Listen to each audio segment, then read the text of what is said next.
From Brigham Young University's Maxwell Institute, this is the Maxwell Institute podcast, Faith Illuminating Scholarship. I'm Rosalynde Welch, host of the podcast, and today I have for you a conversation with my colleague, Dr. Kristian Heal. As a research community, Kristian and I and our colleagues have spent some time discussing our mission and our strengths, and we've identified 4 key research areas to organize our efforts.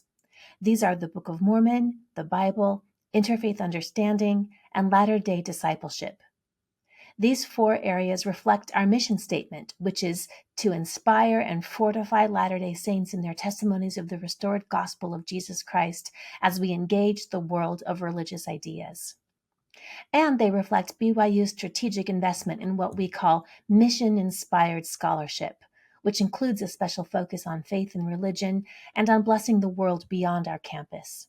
We'll keep on doing everything that we have been doing, but now we hope you'll understand a little better why we do it.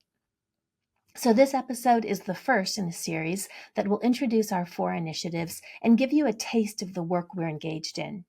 We'll kick it off today discussing Latter-day Saint study of the Bible and its relationship to the academic discipline of biblical studies. Reading Scripture is one of the fundamental spiritual practices of Latter-day Saints. For many of us, opening our leather-bound quad combination or the Scripture app on our iPad seems as normal as breathing. Kristian helps me understand how scholarship on the Bible can enrich our understanding of this ancient book that connects us to other faith traditions across the globe. We talk about what biblical studies is and is not, its gifts and its challenges for the believing readers of the Bible, and what Latter-day Saint scholars, with an understanding of the Book of Mormon and modern Scripture, can add to the discussion. These are the kinds of questions we hope to advance in coming years with the Institute's Bible Initiative. During our discussion, Kristian introduced me to a new metaphor for a deep study of the Scriptures, the pilgrimage.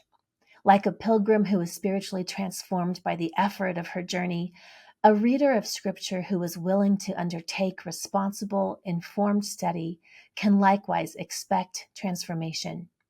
Like any pilgrimage, that project requires real effort. But just as a temple pilgrimage takes us to the house of God, deep and informed reading of Scripture prepares us for an experience with divine Spirit. If you're planning to dive deep into the Old Testament in 2026, or if you're simply curious about how academic scholarship relates to everyday Scripture study, this conversation will give you a head start on the journey. Kristian Heal, welcome back to the Maxwell Institute podcast. It's good to be back. It's nice to be in front of a microphone again. Yes, longtime listeners. Actually, not that long. It hasn't been that long since you have been a regular voice on the podcast, and you have many fans out there who love the mellifluous tones of your voice and your accent. So we're delighted to have you back today to talk about studying the Bible as Latter-day Saints. So to start out our conversation, let me put to you a scenario. On January 1st, 2026, millions of Latter-day Saints around the world are going to sit down. They're going to open their Bibles and they are going to begin studying the Old Testament. That seems like a relatively simple scene. It's certainly something I've done many, many hundreds of times in my life.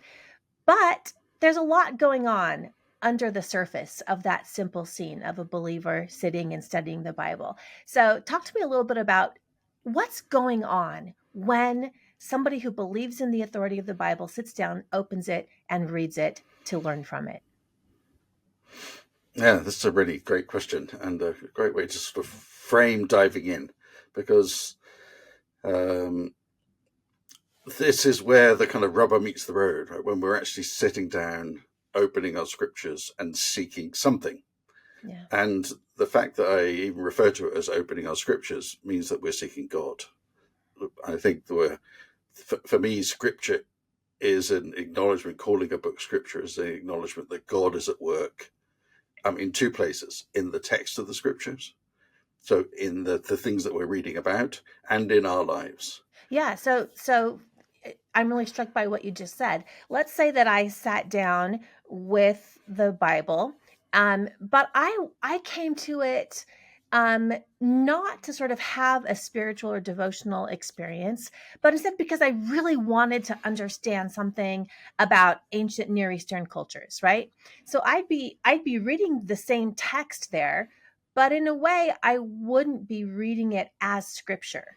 I wouldn't be reading scripture. I could be reading Genesis, but if I were reading it for some reason other than to have an experience with God, I wouldn't actually be reading it as scripture. Is that what you're getting at? Yeah, I think in part. So yeah, I think that when we come to our scriptures to read them, we are seeking to have an encounter with God. We're seeking for God to speak to us through revelation. There's lots of lovely quotations recently from the current prophets, from President Oakes in particular, about how reading is a way to sort of encounter God. That there's a sort of an affective element to this. That we're not necessarily seeking to understand what we're reading. We're not necessarily seeking to do anything in particular with the text, but we're just encountering kind of God there and using that as a conduit for revelation. I also think, and that I think these. So we're going to talk about some things which are actually can be disconnected, but are actually, in my mind, connected. Mm-hmm. So I remember I tend to read sort of old-fashioned literary critics. So Douglas Bush kind of writing about the Milton says that Milton is one of those scholars that you really have to study, say Paradise Lost, to get the beauty of Paradise Lost. Mm-hmm. That you can't just experience the text reading it. There are things you have to know about it in order to have the sort of literary experience, the full experience. It's possible to have an encounter with God and to have an experience with scriptures just by picking them up and reading them. But I also think that scriptures are the kinds of texts that reward study as well as faith. They reward sort of diligence. And the question is kind of balancing the two and finding a way to balance the two. I think that there's virtue for scholars to just simply pick up scripture and sort of read it devotionally in an open-hearted sort of, prayer-like way. And I think that there is value in the millions of Latter-day Saints who are going to open up the Old Testament to actually sort of dig in and try and understand what's going on so they can get more out of their devotional reading of scripture. So yeah, so to approach the book as scripture doesn't rule out also seeking out deeper understanding of the text itself, right? In fact, precisely, it may actually require it, right? We have to have some understanding of the text in order to have a revelatory experience, unless it's just fully a kind of bibliomancy, right? Where we're solely using the scripture as kind of a medium. But if we're trying to understand what the scripture says and to understand something about God, to have a revelation about God from the text, we may well need to seek out even academic, forms of supplementary materials that'll help us to understand the text better so that we can have the revelatory experience. Yeah, I think so. I think that and so in my own work or research, I'm interested in reception history of especially the Old Testament. And so I like looking at how other people, in my case, sort of early Jews and Christians, have read the text of the Old Testament to see what they've got out of them. Because so sometimes reading over the shoulder of someone else or through the eyes of someone else can show us things which we wouldn't necessarily see ourselves. And I think the same is true with reading, particularly the Old Testament, through the eyes of scholars. Let's say that I'm somebody who has just developed a practice of reading for a few minutes a day. And in that practice, I feel sort of God coming into my life. My day is better, my mind is clearer, and this is a spiritual practice that allows me to connect with God. And let's say that, okay, finally this year, I'm going to take on the Old Testament. What am I going to do? If I want, maybe I continue to do my sort of 10 minutes a day, but I'm also going to devote a couple of hours a week to sort of digging in. And the Old Testament will reward that. But where would I even start? And what is that going to do for me? And is it going to change the way that I read that book? I think that you have to be willing to think about scripture in the slightly bigger term if you're going to make that change from simply a practice of reading, a spiritual practice of reading, and reading to sort of understand the text. So now scripture has become text, and now we're in a sort of a different world. And actually, I find it like thrilling, and I think many people do. Right? Many people who read the brief theological introductions to the Book of Mormon, many people who kind of, older listeners who've read Nibley, or newer listeners who are reading the new sort of introduction to the Old Testament by Josh Sears. It's like learning about it. It's actually, this intellectual growth is actually exciting and enlightening. And I think that's, but it can also be, and it has been for believing Bible scholars in the last 200 or 300 years, it has been sometimes difficult. Mm-hmm.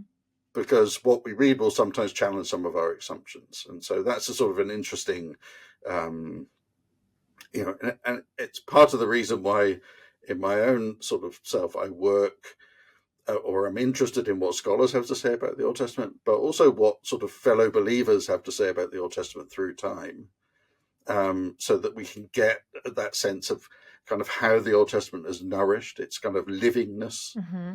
As well as the insights of scholarship, because I believe in the sort of the value of study, of scholarship, of learning, of that can kind of bring insights to us, but we have to yeah. Okay, so returning to our Latter-day Saints, sitting down with the Bible, opening it up, we've touched on a couple of things that are happening. First of all, they're studying scripture because they want to grow closer to God in some way. But they're doing that by making sense of the language and the text that's in front of them. And as they go through that process of sense making, there may be silent partners that are working with them, right? One of those silent partners, of course, is our own church community, the way that we've been formed sitting in church classes for years and years, or maybe for just months or weeks if you're a new member of the church. But we have inherited certain interpretations and certain understandings and paradigms from our own church community. We can seek out other silent partners to do this work with us. One of those might be kind of academic style, contextual commentaries that explain kind of original meanings. Another one of them that you touched on might be the way that other communities of believers have understood this text, right? You, of course, study ancient Syriac Christians, and you learn a lot. You've expressed how you've learned a lot about the meaning of the biblical text by seeing how they have read and understood those texts. So all of those different layers of sense, meaning, and purpose, ultimately it comes down to what I myself draw from that encounter, right? At the end of this 30 minutes or 60 minutes or longer of study of the scripture, I myself ultimately am responsible for the experience that I have, right? And the sense that I make of this scripture. So I myself have a kind of individual personal authority over the meaning that I derive from scripture. Now, I don't think the point of peeling back all these layers is to make something that should be simple and beautiful needlessly complex, right? Now, it's true that scholars do love needlessly complex things, but I think for me, at least in my own personal experience, simply recognizing that all these things are happening at the same time when I do something as simple as opening the scriptures has helped me become conscious of them, and it's helped me become better at doing it. And it has ultimately made scripture study more meaningful for me, rather than simply kind of a checking off the box and meeting my goals. You said something that really intrigued me. You said, once you sit down and open the scriptures and you start becoming conscious of these different layers of sense making, now the Bible has become a text. Talk to me a little bit more about what you mean by text there and what that sort of transformation entails. For me, what that means is that it has become a sort of an object of study. And it's moved into that domain that all other texts exist in, that they're subject to interpretation, they have a historical context, they can be placed within that context, they can be placed in the context of other texts of similar genre so that you can understand what they're like, they can be placed within a canonical context. And I think that these they're sort of accompanied by interpretive materials. So if you pick up a study Bible, you'll have, paratextual material sort of around it. And we're now entering into that world. For me, the world of the text is the world of analysis, of sort of the benefits of research, of careful reading, of close reading, and I think the experience then of reading of a text in that sense is a different kind of attention, perhaps. I feel as though when I'm reading the scriptures for sort of devotional purposes, it's almost like a liturgical experience. It's like singing a hymn, or we sort of we go through this process with the words are meaningful, but the whole experience is sort of meaningful. And ultimately we're sort of lifting our eyes to God in that sense. But I think when you come and place the scriptures in front of you, the Old Testament, and I think if you want to do this, the first thing you do is sort of get a good study Bible, and now we're immediately, if you've taken that step, you're immediately confronted by an introduction to the particular book that you're reading, and perhaps an introduction to the individual chapters, and there'll be notes around it which will try and explain historical context or literary context or the setting within the ancient world, and you'll get these this sort of additional interpretive material which is allowing you to sort of engage with, interpret, and understand this text. It doesn't and one of the questions I'm sort of interested in is like what is happening in those two experiences. So there's a lovely book which I'm on sort of early modern readers that uses the analogy of the pilgrim and the bee as different modes of reading. And I feel as though I'm often a sort of a bee when I'm reading. I'm coming to a text and I'm looking for nectar. And this feels to me as though that kind of spiritual, we're looking for nectar, and then we sort of leave. Looking for a kind of sweet insight that fills our soul and makes us feel connected to God in some way. Yeah, exactly. And it could be a kind of a cognitive insight. It could be a spiritual, a sense of sort of peace. It could be that kind of that we feel when we, enter into a holy place, or to, have that kind of a liturgical encounter. But I think when you experience a text as a pilgrim, you're actually looking to be sort of transformed by that experience. You are now on a sort of a journey in which where you are at the beginning, who you are at the beginning, is different than who you are at the end. You've had some sort of transformative, and I think that spiritual reading can do things like that. In the Catholic tradition, they have something called Lectio Divina, where you're going in and kind of entering into a text. You're reading it more carefully, you're reading it more devotionally. But I think that as a pilgrim, you're really you're on this sort of journey with the text, and that's kind of how I see scholarship and the reading of a text. I think the interesting thing is, how do we then connect these two worlds? You've come to the end of this kind of pilgrimage. Let's say you've decided to read a particular chapter or work your way through a particular Old Testament book. You've grabbed commentaries and scholarship and you've placed it within its context. You've looked at how other readers have read it. You now know a lot more. You've gone through this kind of experience. But hopefully there's time, as probably all pilgrims have, to sort of start to reflect. Somehow I see the world a bit differently now. So I certainly see this journey differently, this text differently. Yeah. And so I think that for me, those are perhaps a way to think about both activities as fundamentally spiritual, even though they're sort of different in nature. Yeah.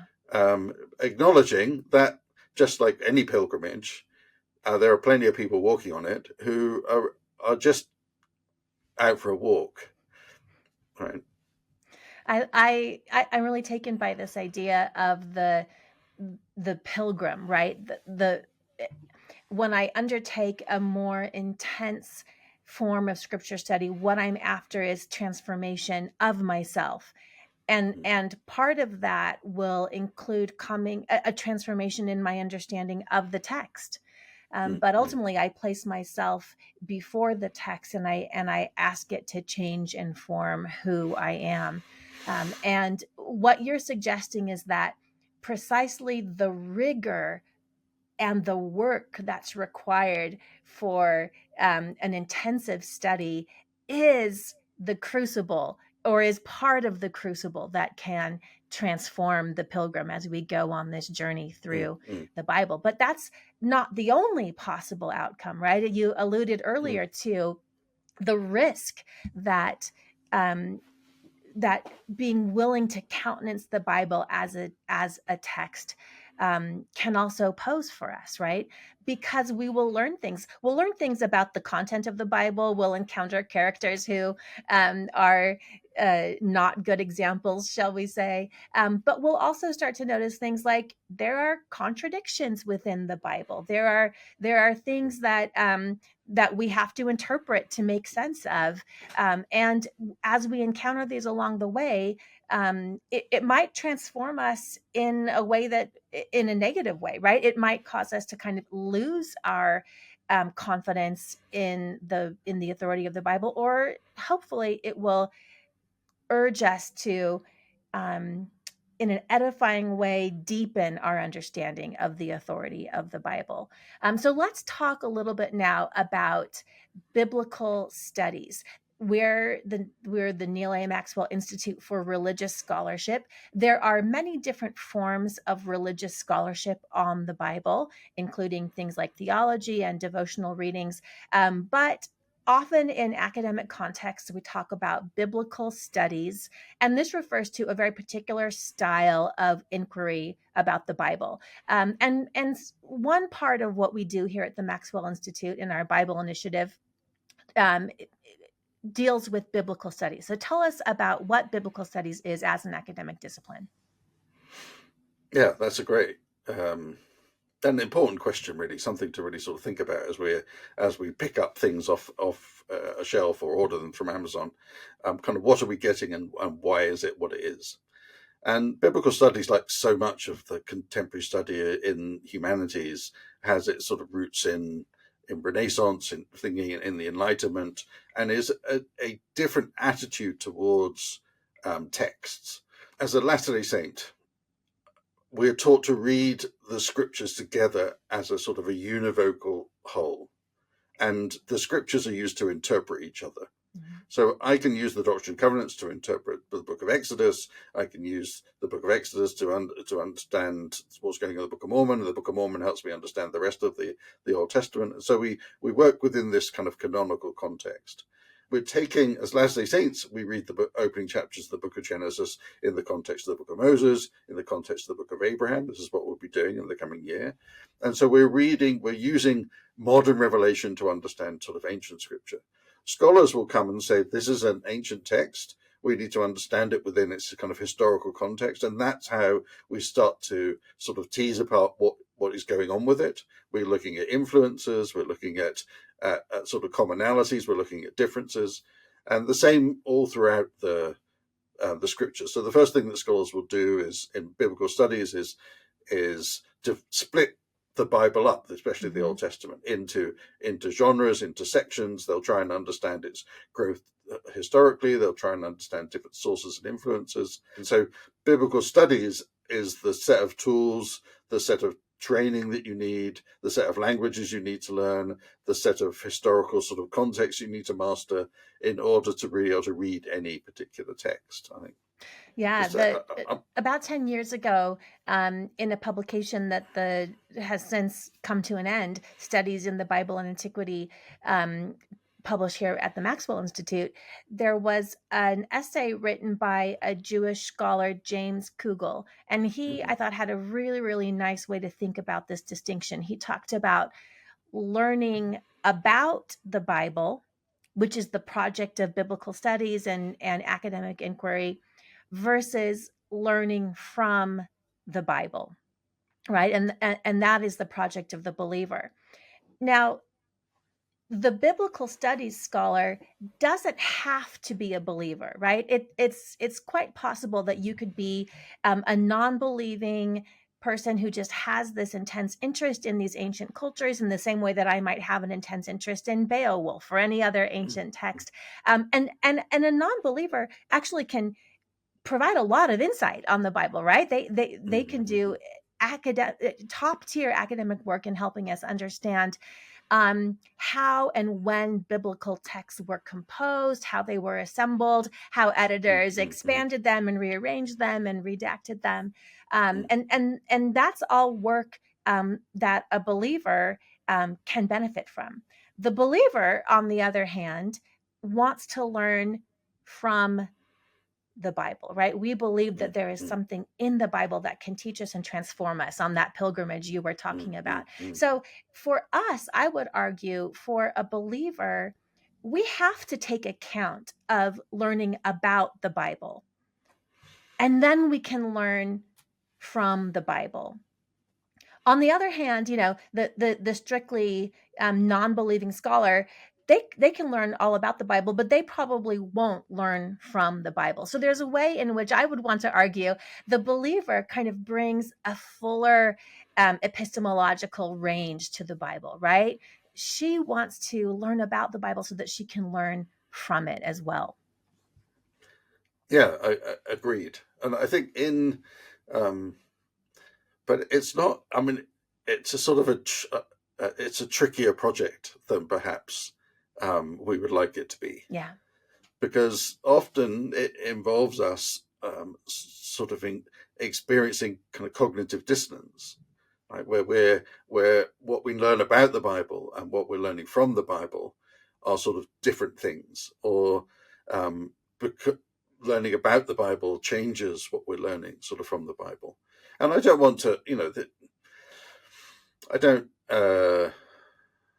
I think it's important not to sort of underplay that, but also not to sort of overplay that. I agree so with you. There's a wonderful book, Introduction to the Bible, by James Kugel, sort of how to read the Bible.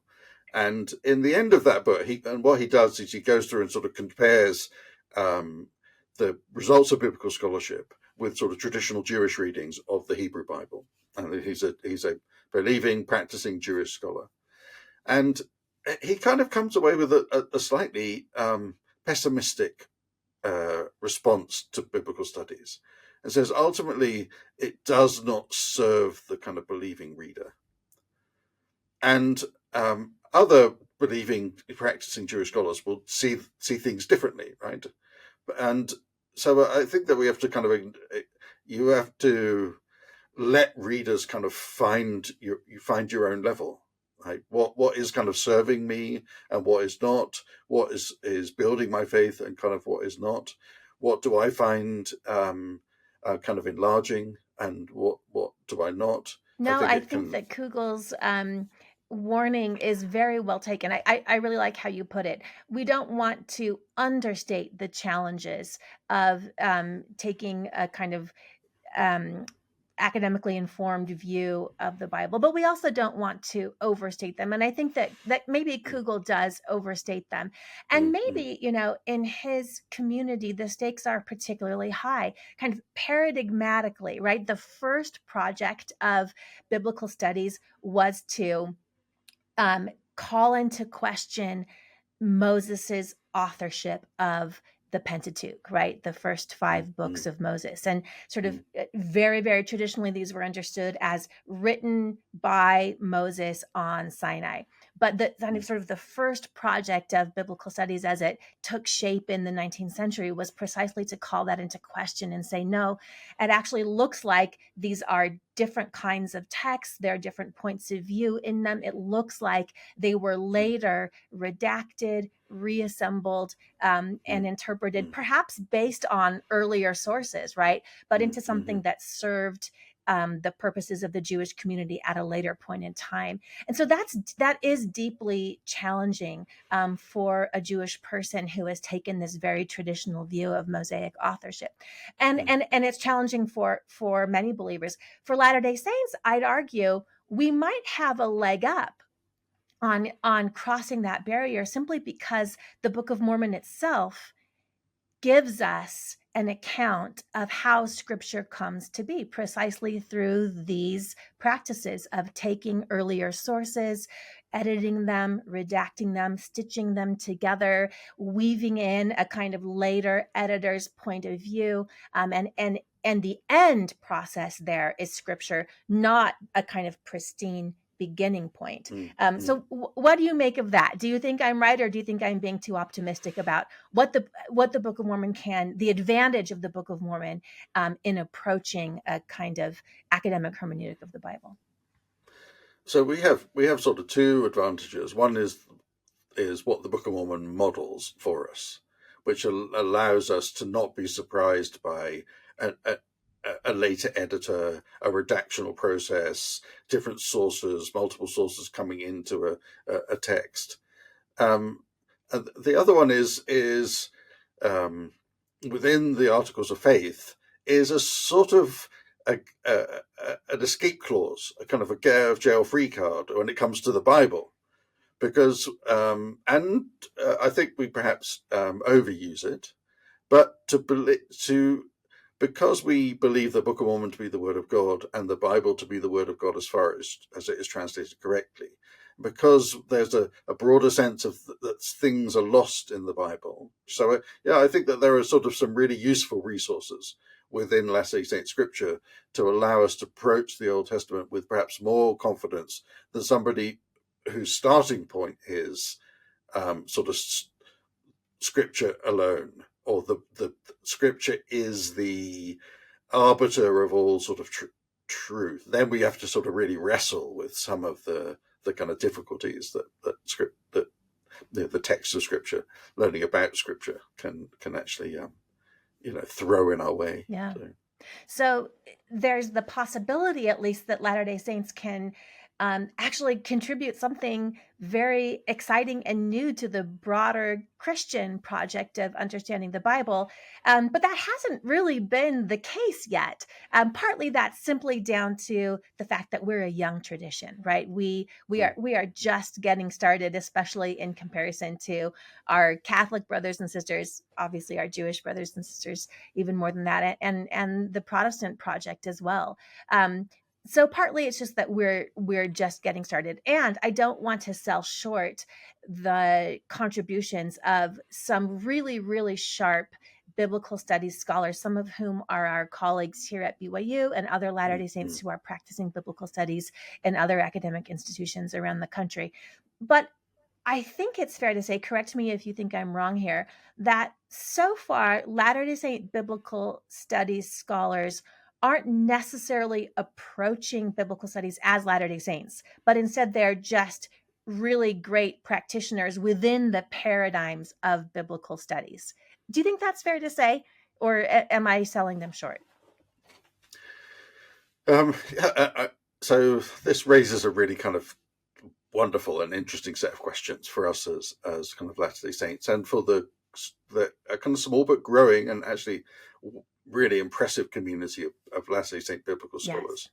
I think one colleague was just sort of noticing, I suppose, that we have today on the BYU campus, as well as sort of elsewhere in the church, really the largest assemblage of really well-trained biblical scholars, Old Testament and New Testament, that we've ever had in the church.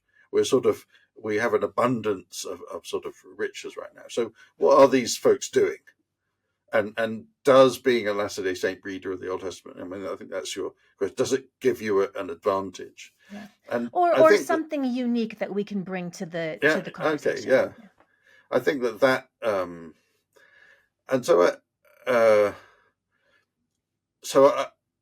I would say this is a question which I spent a lot of time wrestling with the editors of the kind of erstwhile journal Studies in the Bible and Antiquity, because the question for that journal was sort of an existential question from the beginning, and that is, why do we as Latter-day Saints need a journal of biblical studies? Because if we're doing proper biblical studies, right? I mean, that question is a loaded statement just by itself. If we're doing proper biblical studies, then there are lots of journals. There are lots of venues to study studies of the text of the Bible. But if we're doing Latter-day Saint theology, right, where we're actually reading the Bible within the Latter-day Saint canon, then the assumption was, well, you can't really, that isn't biblical studies. That's like something different. Yes. And so we sort of found ourselves like stuck in this kind of mindset. And I think what has broken through that is an appreciation that you can do genuinely sort of innovative and interesting work in biblical studies that draws on Latter-day Saint questions. For example, there's a lovely book published by Thames and Hudson by David Seeley and William Hamlin on Solomon's Temple, right? And it's published with a very respected sort of academic trade press, looking at this temple because we're interested in temples. So I think that we can find questions that our own sort of theological tradition gives additional emphasis to, and then do really innovative work in that. I sort of think this is not Bible proper, but the work that Mark Ellison has done on the early Christian family, for example, is seen as sort of groundbreaking within patristic studies and early church studies. But he's taking a kind of something which is of deep interest and concern to us, and he's kind of pointing that question, that lens at the text of the Bible. And I'm inclined to think, that this is one answer to this question of kind of how Latter-day Saints can contribute to biblical studies. So we would use our tradition as the lens to select the questions and the topics, but we basically are using the typical methods and tools of biblical studies. Yeah. And so this work can be published in sort of mainstream academic venues in biblical studies. The other thing that we can do, I think, is to sort of engage in our own tradition to understand how we read Scripture as Latter-day Saints. What does it mean to read the Old Testament as a Latter-day Saint, and how do we place that and tell that story within the broader story of what is largely called reception studies? How are Latter-day Saints kind of receiving and we saw actually a contribution to this in Joe Spencer's recent book, A Word in Season, which is, in addition to being a kind of a fantastic study of the Book of Mormon, is also a fantastic study of how the book of Isaiah is read in the Book of Mormon. So a sort of the Latter-day Saint reception of the book of Isaiah. And so I think that, and this is an area where I think that we can actually give a sort of a lot more attention to really understanding our own like hermeneutical activity, our own interpretive activity. And I think that we've been busy sort of doing that. We have a kind of a sense of its coherence, but I don't think we've spent a great deal of time interrogating it. So I was just looking at a preview of Josh Steer's new book on an Old Testament introduction for Latter-day Saints, published by Deseret Book. And this is a thoroughly Latter-day Saint view of the Old Testament. It's fully integrated with contemporary prophetic teachings, with the Doctrine and Covenants and the Pearl of Great Price and the Book of Mormon as a lens through which we read the Old Testament, together with the New Testament through which the Christians will read the Old Testament. It's a sort of a wonderful synthesis in the best reading of, say, a David Seeley or a Kent Jackson, or the people who are creating a kind of a holistic view. But I don't. So the work of kind of reading as a Latter-day Saint has been and is being done. But I think the work of understanding how we're reading as Latter-day Saints is only really just beginning. That same process that we started out with, right? Pulling back the layers of what's happening in a seemingly simple scene of a Latter-day Saint believer reading the Bible. We can do that same kind of peeling back the layers in the somewhat less simple scene of a Latter-day Saint scholar reading the scriptures. And again, not for the point of sort of needlessly complicating something, but with the hope and the conviction that what Elder Maxwell, our namesake, said is true, that for a disciple scholar, academic scholarship is a form of worship. We believe that to uncover truth, to discover truth, is indeed to serve the glory of God. And so we're willing to take the risk that you rightly point to, right? That that in the deepening and the transformation that we hope to experience on this pilgrimage, we'll have to encounter some hard things and we'll have to work through it. But the prophetic promises for Latter-day Saints are there, that indeed by study and by faith, we come to know who God is. So I think that's another sort of unique aspect of our theology and our understanding of God that we can bring to the table here, is this conviction that when we engage our mind and when we seek truth by all forms of inquiry and study, there's a kind of consilience here, right? And ultimately, all of this will work towards helping us understand who God is, the world that He's created, the covenant with which He has intervened in the world, and by which He is bringing His purposes to pass. Amen. That's all I can say to that. Yeah, that's perfect. I think that brings it all together beautifully. Well, as we wrap up here, Kristian, I wonder if you just share a couple of thoughts.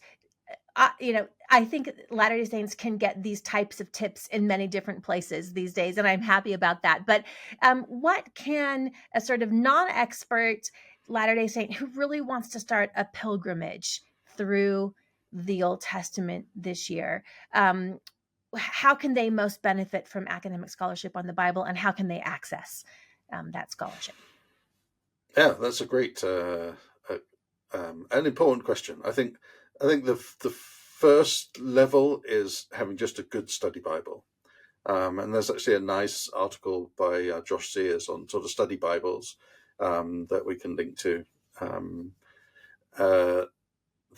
And I think that is doing several things for you. One, it's giving you a modern translation that's taking a full advantage of advances in biblical scholarship, understanding biblical languages, and all of the kind of the details that are thrown up by reading a text that's 2,000 years old or 3,000 years old.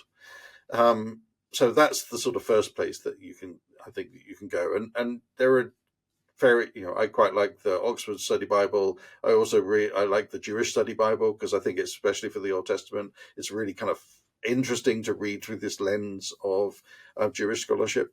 I think this is one of the things that Latter-day Saints bring, interestingly, to this project of a general reader, is our willingness to learn truth wherever we kind of find it. So we're not locked into sort of our own resources. So that's step number one. And then sort of finding, I think the next level for perhaps a sort of a general reader is, in the New Testament side, N.T. Wright has become quite a kind of a popular interpreter of the New Testament for a kind of a broad readership. Well, his companion on the Old Testament side is a fellow called John Goldingay. John Goldingay is the author of the Bible for Everyone sort of series.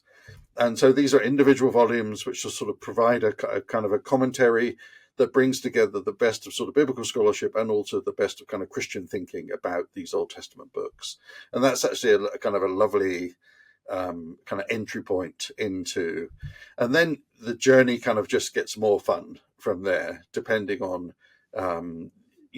if you want to dig into a particular book, then you start looking at, you can look at particular commentaries, and there are websites that kind of, evaluate commentaries that you can sort of look at, which will tell you, are these academic? Are they kind of, pastorals? Or are they used for sort of preaching? Or, what's the kind of ranking of them?